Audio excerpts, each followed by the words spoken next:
Welcome to our presentation titled Headache Classification and Automatic Biomarker Extraction from Structural MRIs Using Deep Learning.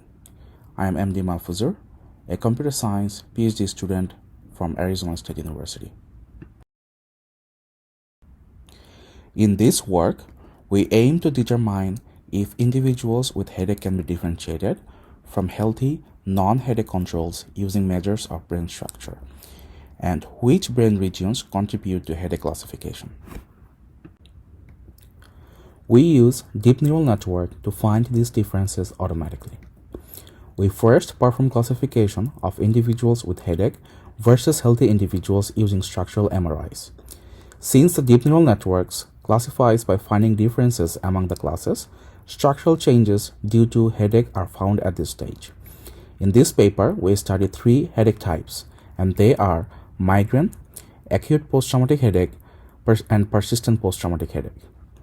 Once we have the neural network trained, we extract the brain regions showing difference in patients of each headache type compared to the healthy controls.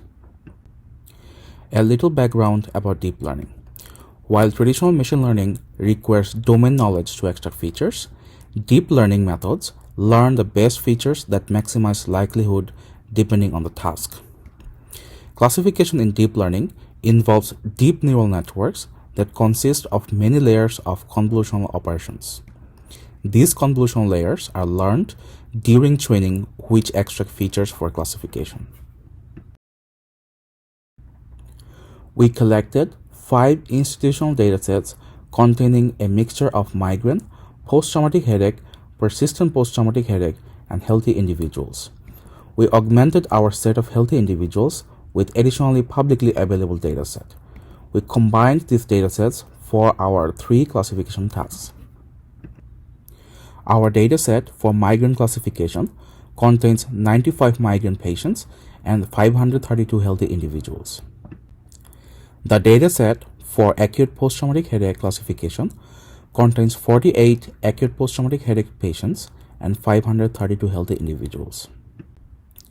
And the dataset for persistent post-traumatic headache classification contains 49 persistent post-traumatic headache patients and 532 healthy individuals. In our data preprocessing stage, we registered all images to the MNI 152 1mm template. We also removed skull from all the images, and we removed 14 regions from the images not relevant to our study. So how did we perform the headache classification? This is our pipeline for headache classification. First, we take our dataset based on the task. Then this dataset goes through our image preprocessing pipeline. Once they are preprocessed, they are classified using a 3D Resonant 18 classifier. For migraine versus healthy classification, the model achieves 75% accuracy on unseen testing set. For acute post-traumatic headache versus healthy classification, the model also achieves 75% accuracy on unseen test set. Finally, for persistent post-traumatic headache versus healthy classification, the model achieves 91.7% accuracy on unseen test set. Now let's take a look at the method to extract brain regions that are different in patients with headache compared to healthy controls.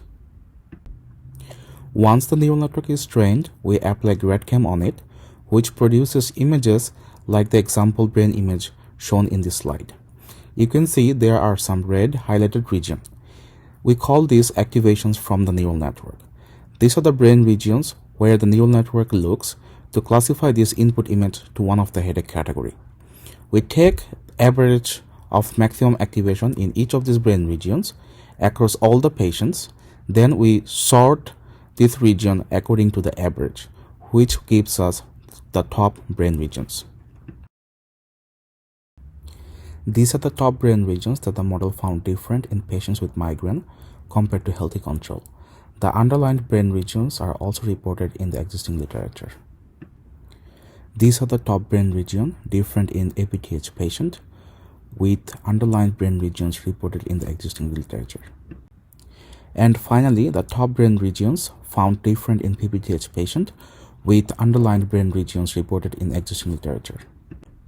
In summary, We developed a deep neural network-based benchmark for headache classification. We devised a method for identifying brain regions that are different in headache patients, and demonstrated the potential of deep learning for headache classification and identifying neuroimaging-based biomarkers. Thank you.